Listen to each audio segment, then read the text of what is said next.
মুনাফিকের কারণে, চরিত্রের কারণে মেয়ে লোক বেশিরভাগ জাহান্নামে যাবে। মেয়ে লোক বেশিরভাগ জাহান্নামে যাবে। সবকিছু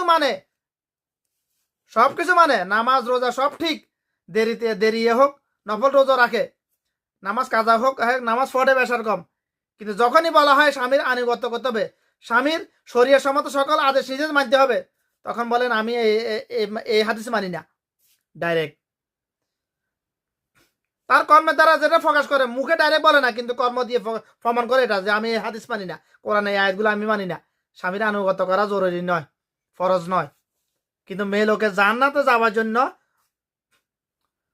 বিবাহিত মেয়ে লোকের জন্য, অবিবাহিত মেয়ে লোকের কথা বলতেছি না, বিবাহিত মেয়ে লোকের জন্য জান্নাতে যাওয়ার জন্য সর্বপ্রথম সত্যই হলো আল্লাহর ইবাদতের পরে স্বামীর আনুগত্য করা। ভাই, আল্লাহ পাকের ইবাদতের পরে স্বামীর আনুগত্য করা। যে সন্তানের উপর মা বাপ সন্তুষ্ট, ওই সন্তান উপর আল্লাহ পাকে সন্তুষ্ট। যে স্ত্রীর উপর স্বামী সন্তুষ্ট, ওই স্ত্রীর উপর আল্লাহ পাকে সন্তুষ্ট।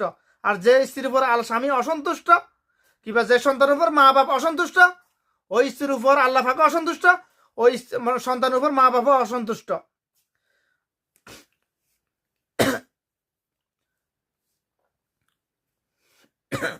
যতজন নারী দুনিয়াতে থেকে জান্নাতে সুসংবাদ পেয়েছে, প্রত্যেকের জীবনী পরে দেখবেন তারা আল্লাহর পরে এই দুনিয়ার বুকে মাটির উপরে আল্লাহর পরে স্বামীর আনুগত্য, স্বামীকে প্রাধান্য দিয়েছে।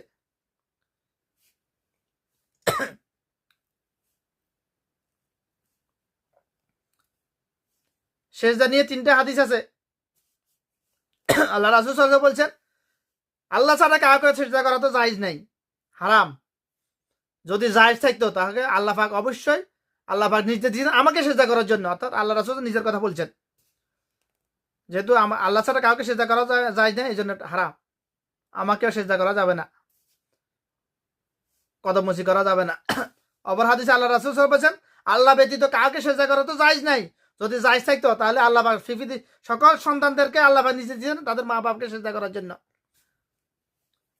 অন্য হাদিসে আল্লাহ রাসূল সাল্লাল্লাহু আলাইহি বলছেন, সেজদা আল্লাহ ছাড়া অন্য কাউকে সেজদা করা তো জায়েজ নাই। যদি জায়েজ থাকতো তাহলে পৃথিবীর সকল নারী জাতিকে আল্লাহ পাক নিজে দিয়েছেন তাদের স্বামীকে সেজদা করার জন্য। এটা সেজদা করার জন্য, সেজদা নিয়ে সেজদার কথা বলেছেন, তার অর্থ এই না যে সেজদা করতে হবে না, পায়ে পড়ে থাকার জন্য নয়, কদমবুজি করার জন্য বললে না। এখানে মানে গুরুত্ব, আনুগত্যের কথা বলেছে। এই সেজদার অর্থ হলো আনুগত্য, আনুগত্য করা। আমরা আল্লাহ